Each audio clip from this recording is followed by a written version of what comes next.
for 60 minutes, we play Iowa State football together. What's up, everybody, and welcome back into the Iowa State Fan Perspective here at Play the Fight Song College Football Show. Happy Victory Tuesday. If you didn't already know, yes, it is a Cyclone State once again as your Iowa State Cyclones win the CyHawk Trophy 3 out of the last 4 years and back-to-back and finally get their monkey off their back in Ames. So your Cyclones are 3-0 and ranked, I think, 14th in the AP poll.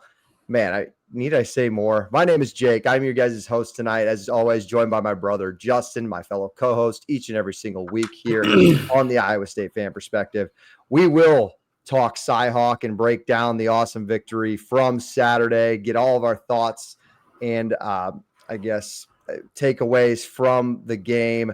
We'll lay that all out for you guys, but it's time to move on, and I'm sure Matt Campbell and the program as well as they head down to Jonesboro, Arkansas to take on the Red Wolves this week to finally get through the last game of this 4-game gauntlet stretch that Matt Campbell quoted as the toughest schedule in college football. Justin, before we jump into all of that, how are we doing tonight? I know we had the chance to watch that awesome victory together on Saturday, which was really cool. We really haven't touched base since then. So have you gathered your thoughts? We're ready to break this one down a little more. Jake, how do you think I'm doing? Like your week couldn't be ruined? I'm assuming nothing could ruin your week is probably how I think you're doing. No, I mean, I wouldn't say that. I think one of the biggest things that we were touching on, like you said, Saturday when we were at the game together, which was a great time, great, beautiful Saturday in Ames, Iowa. But something that we touched on many times is that we're not here to overreact. Iowa State's not going to overreact. Iowa fans, talking to you guys shouldn't overreact. A lot of our Big 12 brethren, Arizona State, Kansas State, Kansas, a lot of teams that shouldn't be overreacting when, what is the date today? September 9th? As we're recording this is the evening of Monday, September the 8th. Okay. And there are at least probably 4 or 5 fan bases who have fired their head coach by the time we are recording this. I could name them all. It's September 8th. It's week 2. We're not here to overreact. But man, this Iowa State football program specifically, could not be in a better spot. I think that's a great way to put it. I'm glad you called them the program instead of the team because Saturday was what I believe. We're not going to overreact. You're correct. But I do believe it was a little bit of a transformational Saturday as far as the program and where maybe the state of the programs are within the state of Iowa, between the University of Iowa and Iowa State. I think this was a monumental shift. And now, could Iowa win next year? Absolutely. I mean, we only won by 3 here, people. It's not like the Cyclones went out there and won by 40.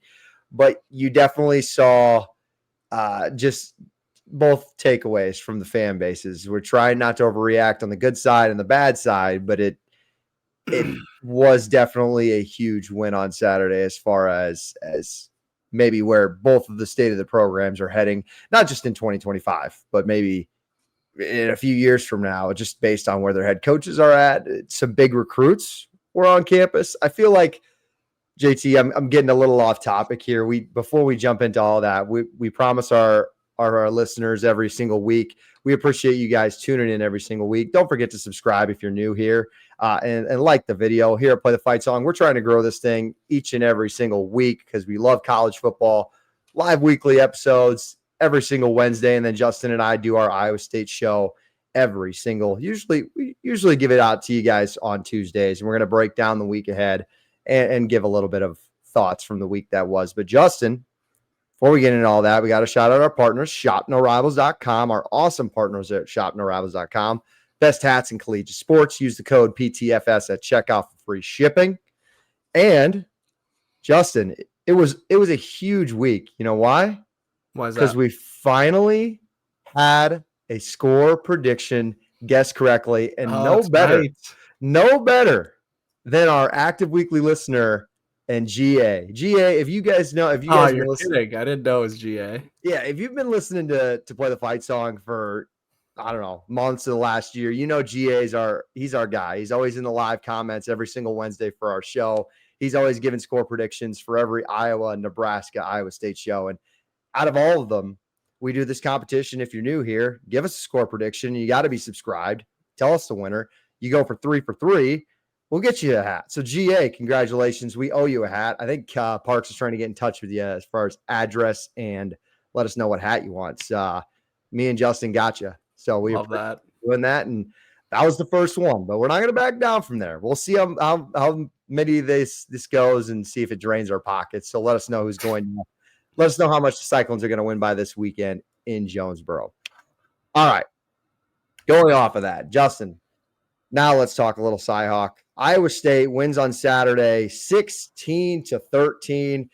At times, felt like Iowa State had it in their stranglehold, but as we both know very well, Justin, we should know better when it comes to this rivalry game and thinking one team is down or out for the count way too early, because the Hawkeyes came back with a really good drive before the end of the half, started the second half really well. And then just it felt like in the middle of the third quarter, while some people had said they thought Iowa State thought they were maybe going to pull out with the victory, I still had hope, but it definitely felt like. Did you? I did. Don't aggregate some of the things when I may have told you in the stands, because I still had hope. But it did feel like the Hawks had this in their stranglehold that they usually do, and they were just waiting on that one mistake from Iowa State. And that's what happens when you have a quarterback, a veteran quarterback in Rocco Beck, Justin, who just played not as far as yardage goes and everything like that, didn't light up the stat sheet, but he played a clean game. He played a perfect game, and that was enough for Iowa State to win. Initial takeaways for you when looking back at this win on Saturday. You know, like you were saying there in the third quarter, where the vibe in the stadium started to turn a little bit. I mean, a lot of people going into this game, us included, we both projected about a 7 to 10 point victory for Iowa State. I mean, it wasn't the result itself wasn't very unexpected, and I felt like this CyHawk game just had a really different vibe to it, going into it and leaving the stadium. Honestly, I touched on it like when it wasn't even like a question that Iowa State was storming the field, because it was just like one of those like tests coming into it. Like Iowa State, like on paper, like they looked like the better team. And throughout most of the day on Saturday, I still think they looked like the better team. Mm-hmm. There was a stretch there where Iowa started to do Iowa things. Iowa State played with their food too much. And when they got themselves backed into the corner there in the third quarter, about 5 minutes left, they got the ball back after another special teams error, doing the fair catch and then receiving it at like the 7, I want to believe, back in your own end zone. That was the biggest drive of the game right there for me. That's where the vibe really started to shift in the stadium. A lot of people were thinking, oh, here we go again. Like, this is another CyHawk game. This is how Iowa always does it. But I know I was giving you a little bit of crap there, but my faith never wavered in this Iowa State team. I mean, they continue to put themselves in these situations, which eventually is going to bite them in the butt. I mean, you got to dial it in and be perfect for 4 quarters. That's what makes a great team, a championship team. But this team and the resilience that they continue to show, and those like 3 to 4 first downs that they picked up there and ate up 6 minutes of clock and got down to about midfield and was able to push Iowa back into their own territory. I feel like that was just picture-esque of what this team can be and what their kind of ceiling is. When they're tested, they just continue to show resilience and maturity. And I don't really think these first 3 games have really surprised us that much as far as the results, who stepped up, who's been good, who has struggled. I mean, like the receivers this weekend, we knew young receivers was going to be an issue. We knew our linebackers and our tackling was going to be much better. We knew we were kind of thin at secondary, seeing a couple injuries there kind of hurt. But the maturity is just something that continues to stick out with this team. And when the going gets rough, it's not just one guy. Obviously, Rocco Beck is the guy that everyone points to because he's kind of the head of it all. But just seeing everybody on both sides of the ball start to step up. I know Chase Sowell was one of the guys that you pointed out. Gabe Burkle coming up big in the fourth quarter, seeing the defense come up big when they needed to. It was just really cool to see like the whole program and the process of what Iowa State football has been preaching for the last like 10 years start to just show like all of its form over these last 3 weeks. I think the biggest takeaway for me was there's a lot of people saying, like, if you listen to like the national narratives and stuff, like I'll just give them a shout out or whatever, call them out, whatever you want to say. I listen to Cover 3 religiously, and it's probably my favorite podcast as far as college football content goes. And their perspective on Iowa State is just, it's not like the respect is not there. Like if you're an Iowa State fan and you want to hear your team get praised, they're not one of the podcasts to listen to. And they didn't really give Iowa State a ton of credit on Saturday just because of how ugly it was and how not convincing the win was. But I say that all and to say this game, while it's an outlier, I don't take like necessarily the overall performance. I take it with a grain of salt. I don't think I saw a ton of things that made me convinced like, oh, there's answers. We have answers at receiver, or our defensive line figured it out, or maybe this is the new best offensive line we've seen in quite some time. None of that really stood out to me. The biggest thing that stood out to me was just being able to out Iowa at their own football game and to get away with it. And Phil Parker and Kirk Ferentz and that Iowa team forced Iowa State to muck it up. They're like, play our game, put together long drives, and we dare you to play clean football. And outside of a bad punt return thing that I just thought was a bad call, outside of that, Iowa State did play clean. And I said to you, Justin, with 8 minutes left, as we get the ball, I said, this is probably our last possession of the game. And I think we both agreed.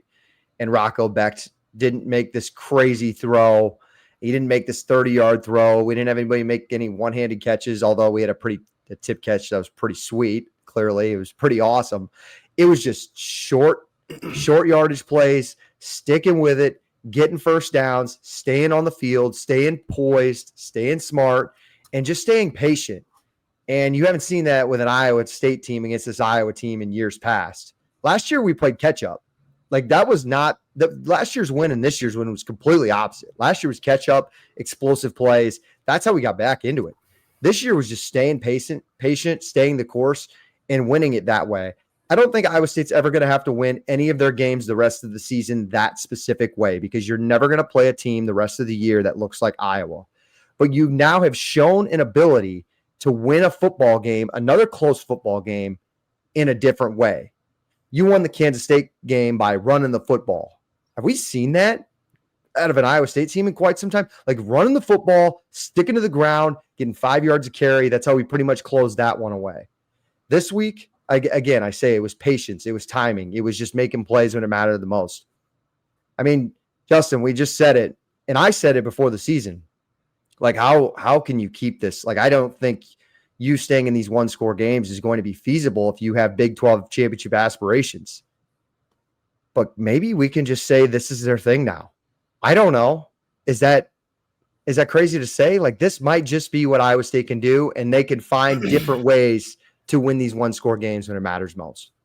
No, I don't think it's a crazy thing to say because they've been doing it for so long. They've been doing it for 2 seasons now, a little over 2 seasons. I mean, what's their record in one-score games in their last 10 one-score games? It's like I think it's 7 out of 8 or 8 out of 9, one or the other. Yeah, it's a really good record, and it's a testament to show like the versatility that this team has and the versatility that last year's team had. I mean, they can win in many different ways, and it shows one of their strengths. And it's kind of one of those things that, like the national media, like you were saying, doesn't really recognize because you look at how they're winning games and you look at the score and you look at the box score. And yeah, if you're just looking at it like that, it doesn't really make a whole lot of sense. But when you watch the game as close as we do, like this team continues to show up when it matters. And I think that's like kind of why we're harping on this game so much as being another like program defining win, because it just shows another hump that this team has cleared. It cemented the versatility and the resilience that they have in winning these close games and winning them in different ways.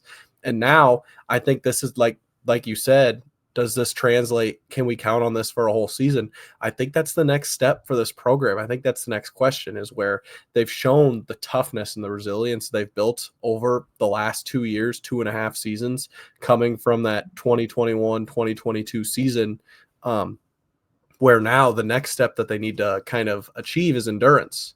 Now they're going to go into conference play and health. and they're going to be one of like the favorites going into conference play. They're like you said at the beginning of the podcast, they're number 14 in the country. That's the highest ranked Big 12 team in the country right now. And if they keep winning games, maybe they're not going to be projected to be the best Big 12 team. Utah and Texas Tech might have something to say about that, but they're going to be ranked the highest. They're going to have that target on their back. And that's the next step for this team that they've got to get over. And obviously I trust them more than anybody in any game that they're going to be in. But like we said earlier, they got to clean it up and they got to be able to do it for 4 quarters because that's what championship teams do. I trust them at the end of these games, but eventually, like, we might not get a tipped pass that goes our way. It's great that they continue to battle and continue to put themselves in those situations.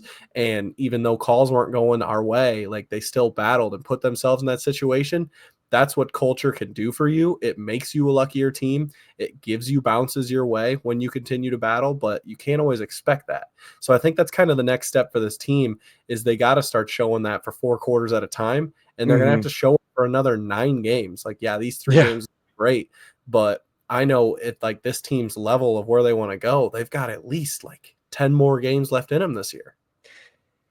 You know, if you're going to be good at 1-score games, being a Big 12 team is also it's pretty convenient. Like if there's one league you might want to be good at 1-score games. I'm not. I get what you're saying.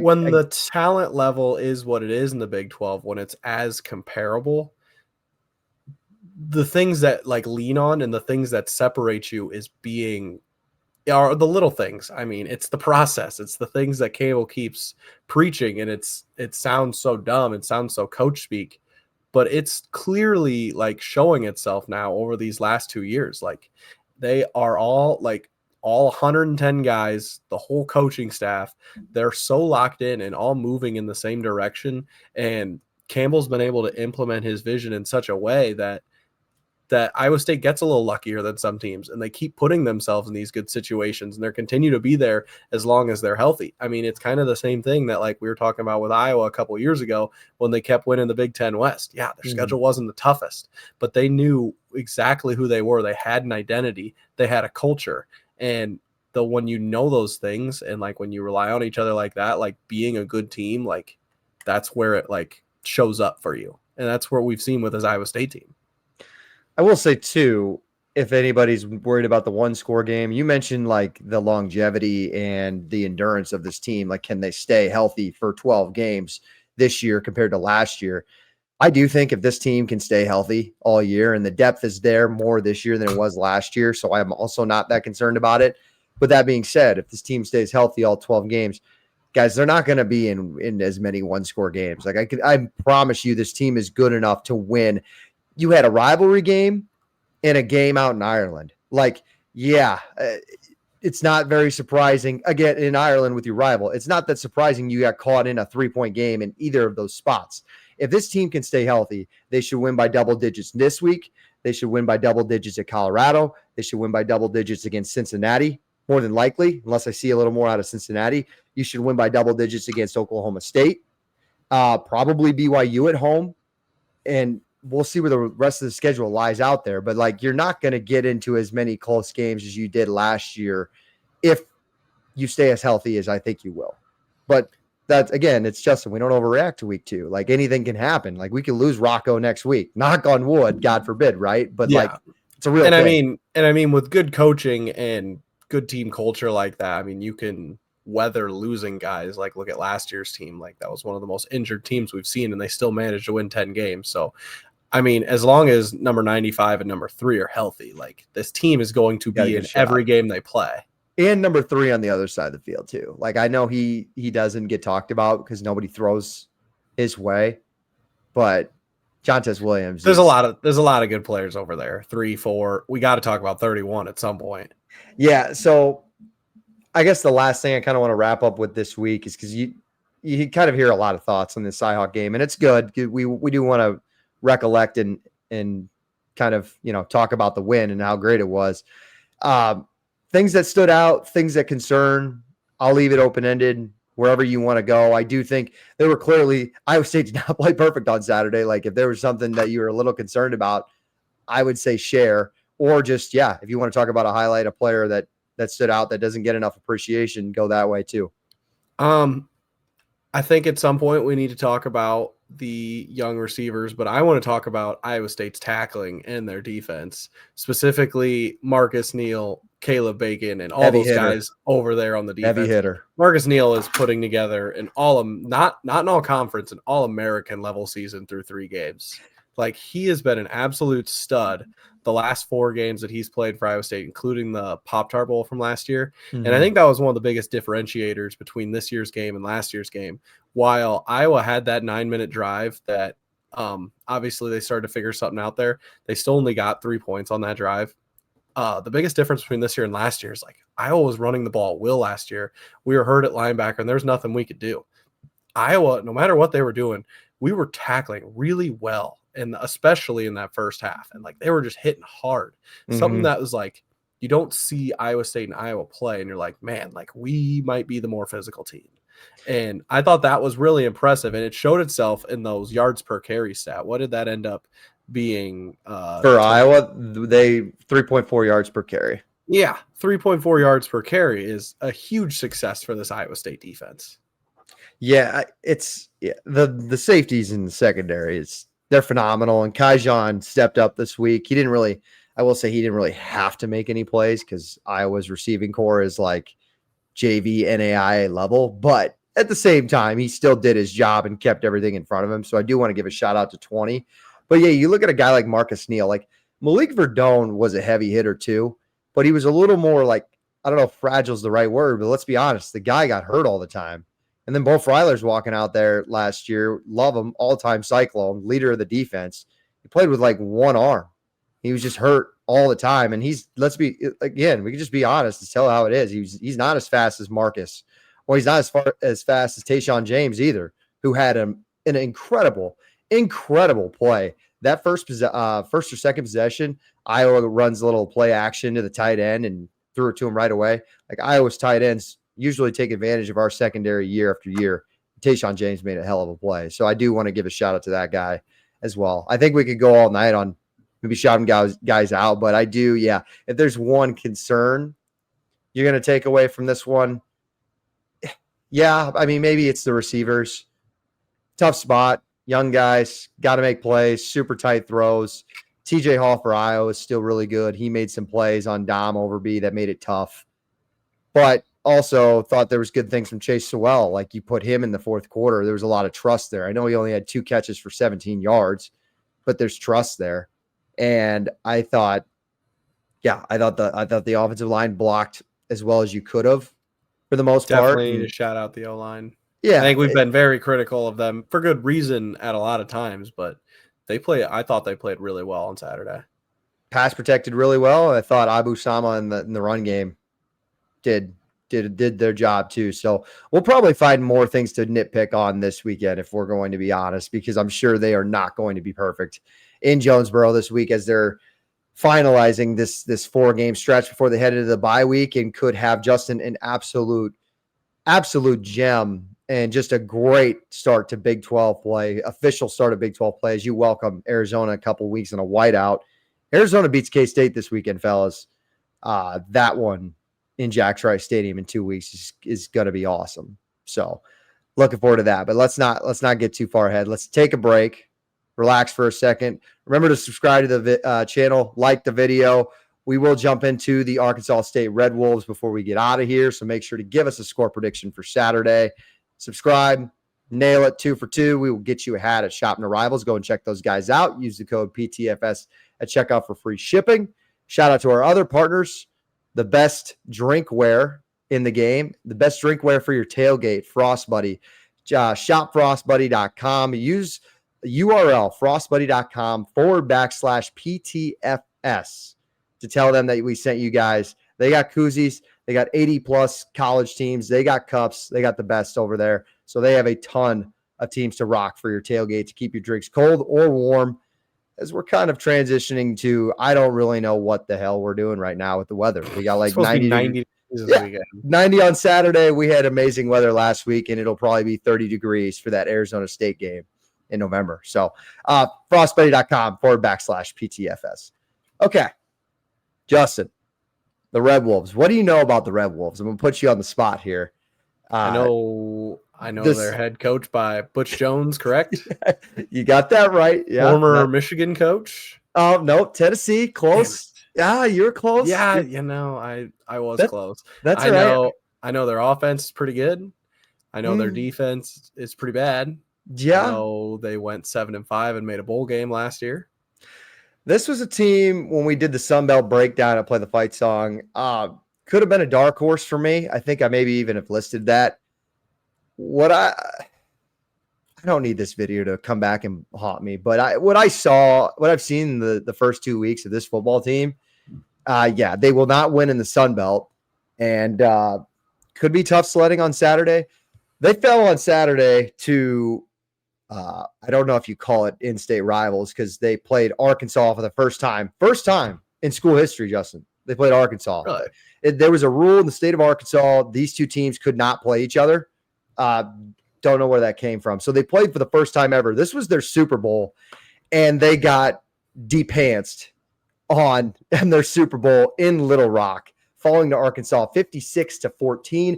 Arkansas had 21 points in the first 6 minutes of the game. They had 630 yards of offense, 11.1 yards per carry.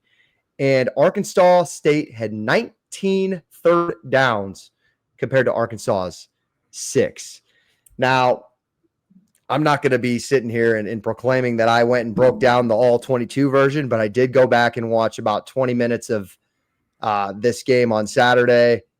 And boy, oh boy, while I was impressed with the speed of Arkansas, I will actually say that first and foremost, I was a little shocked by how far behind this Arkansas State team is offensively and defensively, because we'll do players to highlight in a minute, because they do have some guys, some all-conference guys coming back, and you're like, where are these guys?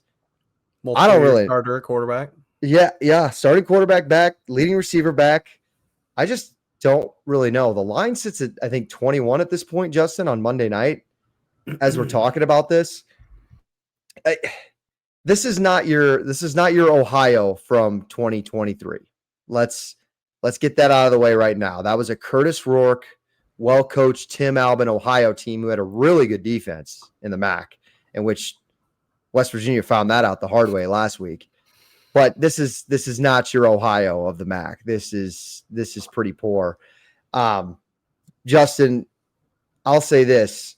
Is there anything you want to see specifically before I go into players to break down or players to watch in this Arkansas State team? Is there anything you want to see on Saturday that maybe you want to see something different? Maybe you want to see somebody new, a young guy get in the mix.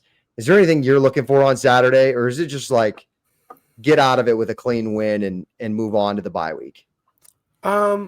Nothing too specific. I don't think our offense is going to have an issue with this Arkansas State defense. So I really expect us to be pretty successful and put up a decent amount of points on Saturday. I'm more looking at the defense. I know, talking about the secondary, it's been an area of concern for me a little bit, just at the lack of depth that they have back there. This Arkansas State team has a mobile quarterback, something Iowa State struggled with before, and has a decent passing attack. Their leading receiver, I know you're going to touch on him a little bit, he's a sixth year.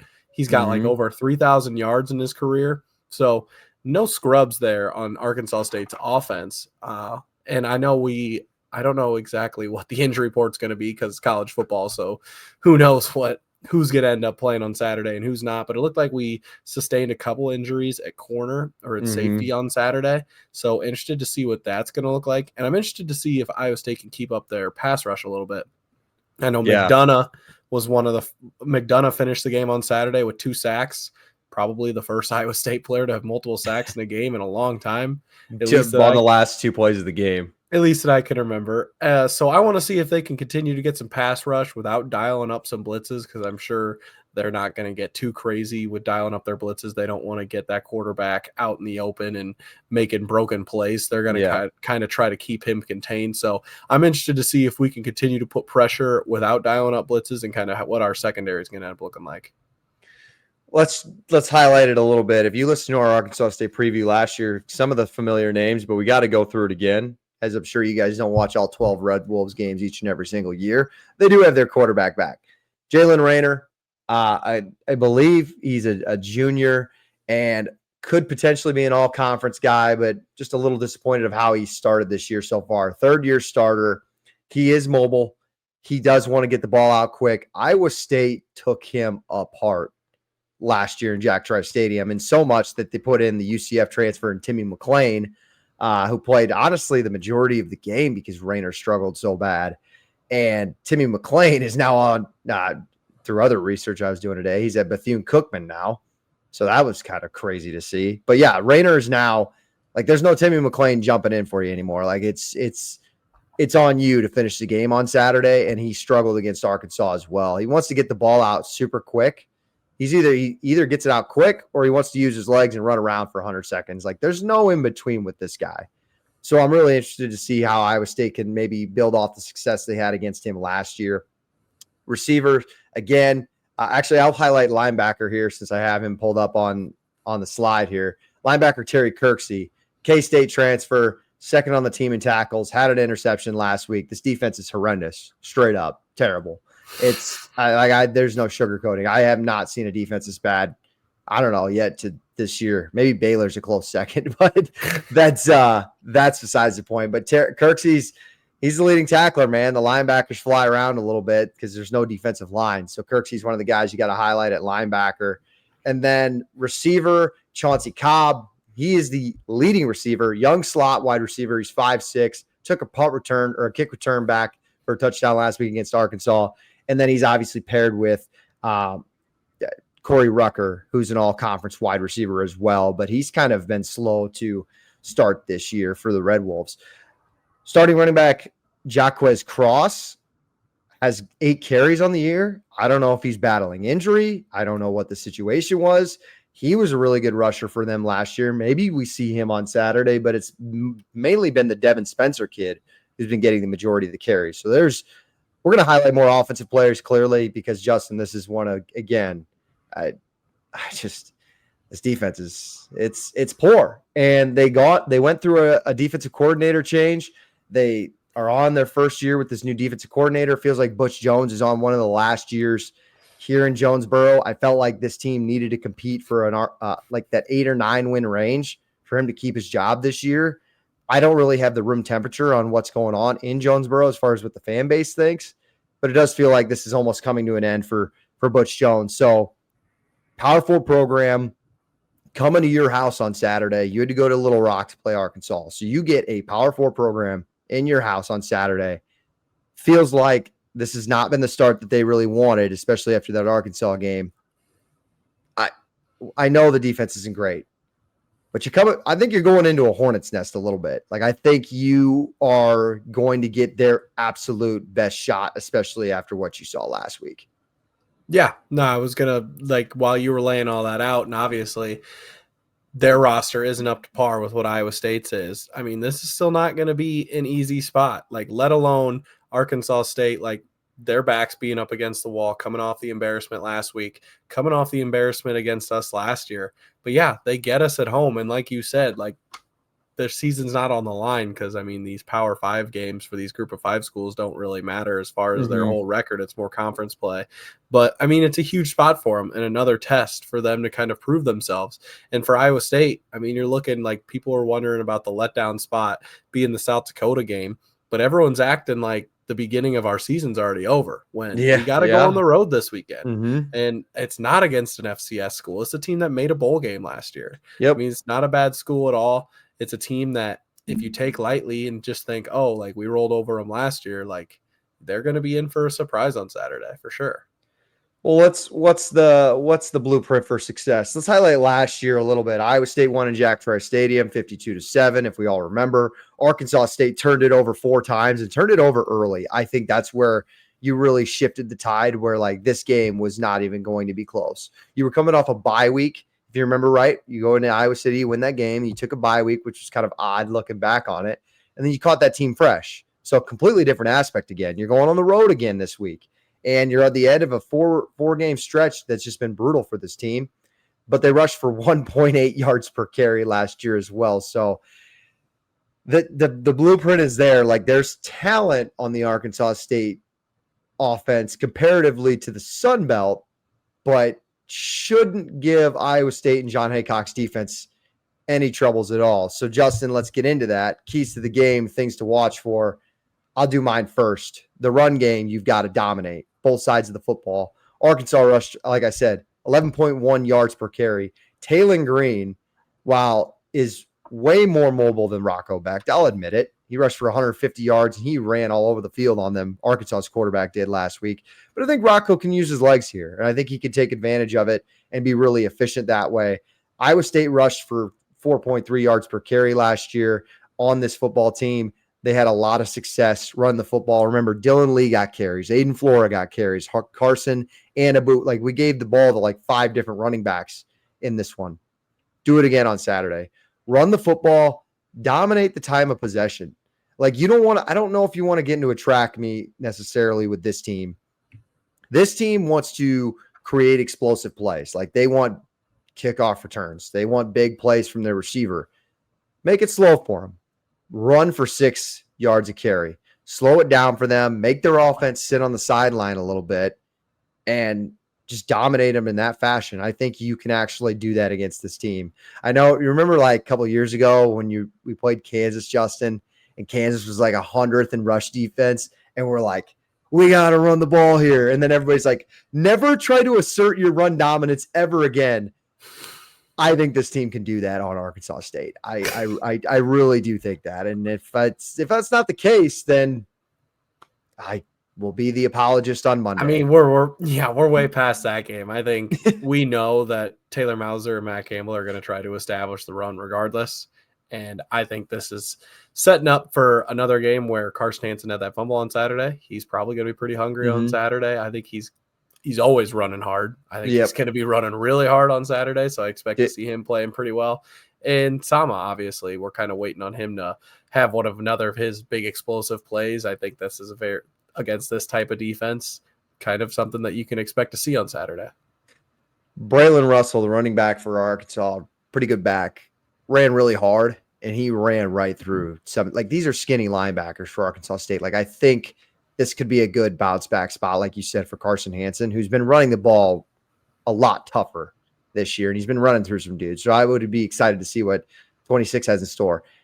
Anything else for you? That was kind of the big limit explosives, run the football, hold the time of possession on this team, like make it boring for them on the road and create long drives. Anything else I'm missing or anything else you want to see? No, I don't think so. I think, honestly, that's about as simple as it is. It's a simple game. I mean, going in on the road, like we were talking about, we won against Iowa playing their own game. I kind of want to see Iowa State show up here and play an Iowa style of football and just dominate them, dominate the time of possession, run the ball, take away their ability to run, make them one-dimensional, and I think they're going to fall right into the way this Iowa State coaching staff wants the game to go. All right, so let's do it. Prediction time. Prediction time always brought to you by our partners at No Rivals.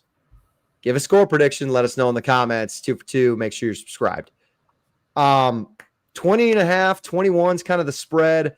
Justin, one of my best bets last weekend was Arkansas's total in points, 44.5. Cleared that with flying colors. I got to see what Iowa State's is at. I'm assuming the spread, over-under's at 55.5, spread's at 21.5, 21. They're saying Iowa State gets to 40. I don't know, probably 35-ish. I think Iowa State can get there.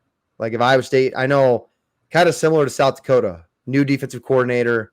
They don't have a single starter returning on their defense, much like South Dakota was. So I think Iowa State can have a ton of success throwing the football if they want to as well. So, I mean, 42. I think you muck it up and make it gross, like 42-14. Like, I don't think you try to score 55 points like you did against South Dakota. I really do think Iowa State bores this game, like makes it as boring as possible and just gets into the bye week, hopefully pretty healthy. That's kind of the way I see it. I think it's pretty possible. I could also see them trying to get the ball around a little bit, try to get some confidence back in those young receivers after this Yeah. weekend.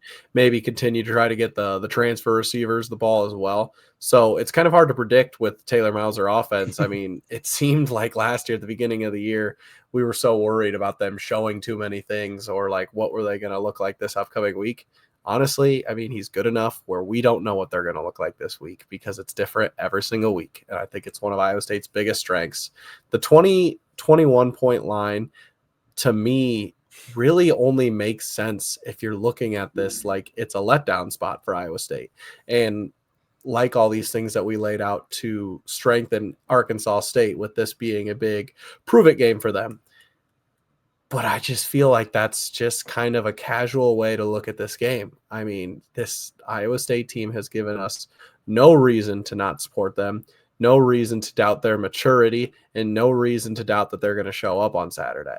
I've got us winning this game, like you said. So how many points did you predict? I had 42, 14, 42, 17, somewhere in that. I have in something. that ballpark. I was thinking it was going to be around that too. I've got 38-10. Just because I think this is a game, if Iowa State gets up early, like you said, I think they're going to try to dominate time of possession.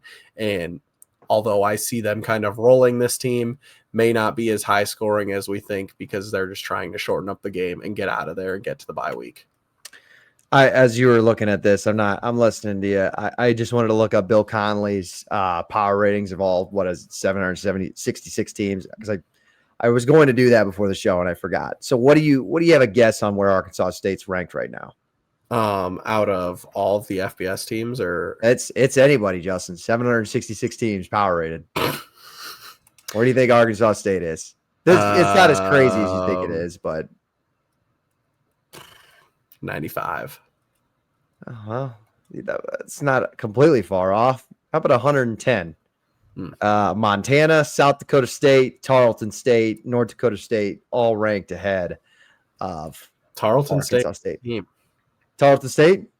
You mean the team Army this year? The team that beat Army, who and Army's Kansas State? pretty good. I watched that game on Saturday. That was rough. Oh, rough. I know we're going 45 minutes long.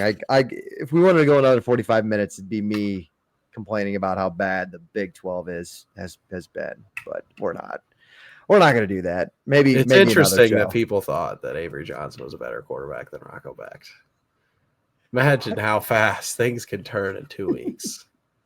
It would not be an Iowa State fan perspective without a little bit of Avery Johnson slander from Justin. So I think that's dude. I needed them to win on Saturday. When they lost to Iowa State, their over/under dropped to like 7.5, and I took their over at that point. And now it's like now they're underdogs against Arizona.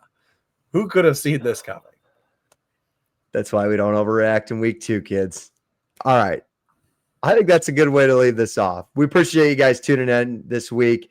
It's been a ton of fun.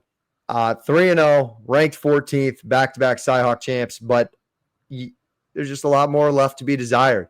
And I think that this football program understands that, and Matt Campbell understands that really well. So hopefully get through Jonesboro unscathed and on to the end of September where we host Arizona. But we'll be here every single week, as always. Appreciate you guys tuning in. Again, before you head out of here, subscribe to the channel, like the video. We'll be back probably next Monday or Tuesday. Either way, we'll be here. My name is Jake. That is my brother, Justin. And as always, we'll see you guys next week. Go Cyclones.